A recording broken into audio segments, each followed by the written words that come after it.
she goes, "Do you have any idea where I've been?" And I said, "No, I don't." And she goes, "You got me pregnant." I was out of control. I wasn't trustworthy. Didn't have integrity. I was a mess with alcohol and drugs. Holy, I didn't know that about you. I call it the negative insurgency, right? It's that thing that just hunts you and hunts you and does not let you go no matter where you try and move, where you try and escape. So I said, all right, well, I'm going to be able to repair all of this by going in the Navy and becoming a SEAL. Walked outside and there was a snowfall on the ground, and this girl who I had seen kind of came up to me, and she was, I guess, at the party and I hadn't seen her, and she came up to me and she goes, "Elvis, I want to talk to you." And so she came out and we're in the street and she goes, "Do you know where I've been?" And now, mind you, Penn State is, 65,000 kids, right? I mean, it's a massive school. And you can never see anybody, see them once and never see them again sometimes. And she came up to me and she goes, "Do you have any idea where I've been?" And I said, "No, I don't." And she goes, "You got me pregnant." And I left school and I was going to have the baby, but I had a miscarriage and I lost the baby. And so, I'm sitting, I don't, like, how am I processing this and what do I do? How old are you? I want to say I was probably 21, 20, 21. Yeah, probably 21. And don't know what to say. And I guess I just, why didn't you tell me? And she looked at me and she said, "Because I didn't want you to have anything to do with the kid." And that was kind of the lowest moment that I'd had Why did she not want you to have anything to do with the kid? because I was out of control. I wasn't trustworthy. Didn't have integrity. I was a mess with alcohol and drugs. I was What kind just of drugs? mostly just pot. I was nervous about cocaine. I'd had a couple friends who had OD'd, and my brother had battled that a little bit, and so I was nervous. So I never went down that. But some psychedelics. I was definitely lysergic acid and mushrooms, and because you get into that world and you're like, oh, this is going to make me a better artist, and you believe that, right? You read all the stories about Ken Kesey and Timothy Leary and the Merry Pranksters, and you're like, all right, that's where I want to be. There's a perfection in that. There's a freedom. But the truth is there is no freedom. What happens, you always end up devolving into hell with it. And it's just the natural progression. And so after she told me, and I don't remember how it ended because I was kind of in shock. And so at that point, I left the party and went back to Stonehenge, went up into my little hole and cubby, and drank the rest of my bottle of Bushmills, and broke out my shotgun and put a shell in it, and was seriously contemplating shooting myself at that point. Holy shit. I didn't know that about you. Yeah. And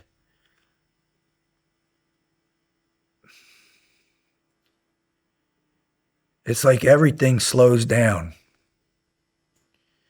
And, you're trying to, at least was trying to, I was trying to figure out what was worth it. Like, why shouldn't I just end it? If this person felt I was such a lowly human being that she wanted me to have nothing to do with it in any way, shape, or form, not even the consideration to want to give me the option, right? Because of my character. Like, where do you come back from that? And I just remember just weeping in my room, just trying to work up the courage, right, to pull that trigger. And God brought Mike O'Keefe home, and he heard the music, and he came up and he just started banging on the door, and he's like, "Vis, Vis, let's go, man. Come on, come downstairs. Vis. Because out of everybody, he he really helped me the most. Like he saw it devolve day by day, month by month, week, year by year. And he was always there. He was always the guy like, come on, Vis, let's go. We're going to, a lacrosse party. And I think right after that is when I finally got kicked off the team, my junior year. And Hood slide right now, no press. Hood slide! Hood slide!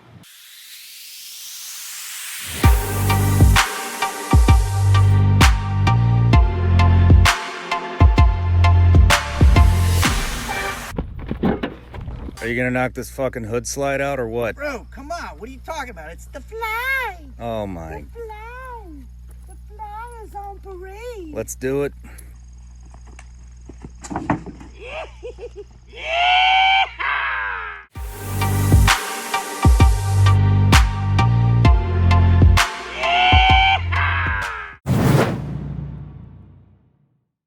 he just banging on the door. Vis, come out. Come here, buddy. Come on, man. Come downstairs. Come hang with us. And that was it. That was the thing, his voice that made me get up, kind of shake it off, and I went out. I went downstairs and kind of just sat there, just trying to process it all. Did he know? I think he suspected it. You never told him. I did. I told him later. What'd he say? He said I kind of felt like that was coming. He's like, there's been more times than just that. I've worried about you. Like I said, man, because it wasn't the first time I'd thought about it for sure, but not in that way, not in the place where I was like, I'm going to do this because I don't deserve to be here. And that was the other thing. It was weird. It's like to get to a place where you can't see all the good in your life because all you can do is sit in the hell of like what you're not doing right. And you can't see beyond it. Like you have these blinders up and it's almost like a weird filter. You see the world through this, infinite layers of negativity. I call it the negative insurgency, right? It's that thing that just hunts you and hunts you and does not let you go no matter where you try and move, where you try and escape, however you try and do it, it just hunts you. And you can't see it. You don't know why it's happening, where it's coming from, and you're too afraid to look at yourself. How did you... So if you said you were going to leave school to be a dad, how did you rectify that situation with... I didn't even get to that point. You didn't? No, You I made didn't the know. decision. I didn't know she was pregnant. I didn't know what was, I didn't even, like, it was just, she showed up. Hey, I was pregnant. I was going to have a kid. You weren't going to be part of it. That's what she wanted to tell me. So she had already had the miscarriage? Yeah. And come back to school. Shit. Yeah. Yeah. So I was, and then that just continued it. And it just got worse and worse. And I think that year, I forget, it was something like almost 90 straight days of being intoxicated. Yeah, it just didn't end. I just didn't want it to end. I mean, I'd wake up, pour myself a glass of Jack or, hit the bong or whatever it was, just to stay numb as much as I could. Damn, man. Yeah. How'd you get over that? God. It's the only answer that I can give because it was in mid-April 1995. Did you have a relationship with God at that time? Nothing. So looking back, are you saying it was God or you found God at that point? No, I just looking back, but I know that was the first moment where it was like God kind of came in and was a presence in my life. I'd gotten so bad my senior year, I was essentially off the team. I was living by myself, completely isolated. That's the other thing, like the desire to continue to isolate and isolate and isolate. And that's what people with these types of challenges, depression and anxiety and fear, and that's what it is, and pain, the presence of pain. Like you want to be isolated in it, you're ashamed of it, and I'd gotten to that place where I didn't want anybody to see me, and it was April, and I knew I was in trouble, and I woke up one Sunday, and I was not. I mean, you've seen my places before. I'm not exactly the most squared away. I'm a bit of a tornado. You definitely don't have OCD. I'm sure. I know I'm definitely the artist, right? And so I woke up and I looked over and there was a pile of clothes in the corner, and I was like, all right, I gotta go. I'd been wearing the same jeans for a couple weeks, and it's like, all right, I gotta go do a laundromat. And I drove out to this laundromat just off campus, not far from where this had happened. It was a lacrosse house that people used to live at, and was in this laundromat, and I used to take, my a sketchbook with me, or one of my poetry books, and I in those moments I'd try and reflect, and I'd try and find something that positive, right? I try and quantify the pain in some type of prose or a drawing or a sketch or something. And I showed up and I just sat there and there was nothing, just nothing. I was just sitting there, watch that laundry go round and round and round. And then just like that, something hit me. It was like, you got to change your life right now. And it was overwhelming. Like it was like a hit. I felt a movement. I'm like, okay, what is it? What do I do? And being a lawyer's kid, it's like, write out all your pros and cons, son, and look at it, intellectually. And so I'm like, all right. So I wrote out the pros of staying in school and the pros of leaving school, and or the cons of staying in school and the cons of leaving school. And none of it was good. Like I didn't have anything to think about or do or nothing.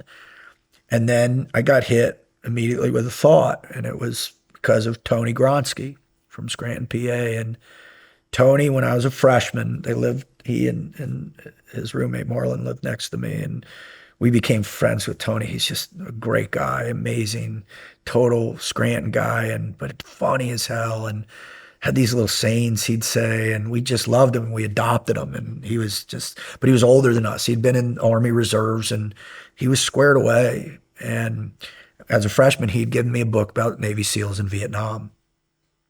And I remember I read, and I didn't know about SEALs. And when I was a kid, it was always Green Berets and Rangers, right? John Wayne, Apocalypse Now, and The Deer Hunter. I mean, those movies were, I had tiger stripe camo, stuff when I was a kid, and it was because of those things. It's like, man, I admired that. I'd always admired what they were and what they could do. And then he gave me this book. I put it down. I never thought about it. And then in that moment, it was like, that's it. Because when the whole context of the book was about these, these guys that were in Vietnam doing these missions out in the middle of nowhere with a few guys, and they would accomplish things that were crazy. And I was like, that's it. Because at that point, my fear had utterly consumed me. I was afraid of everything. I was afraid I couldn't even try anything. I was just afraid. And self-confidence was completely shattered. Like I had none. I didn't believe in myself at all in any way. And then I had been kicked off the team, so I had no support. And even though Mike and Buzz and all those guys were wonderful to me, they were always there. Brian Shorts, Grant Yoder, they were always there. They always cared about me. But I was off the team, and so I was alone. And so I said, all right, well, I'm going to be able to repair all of this by going in the Navy and becoming a SEAL.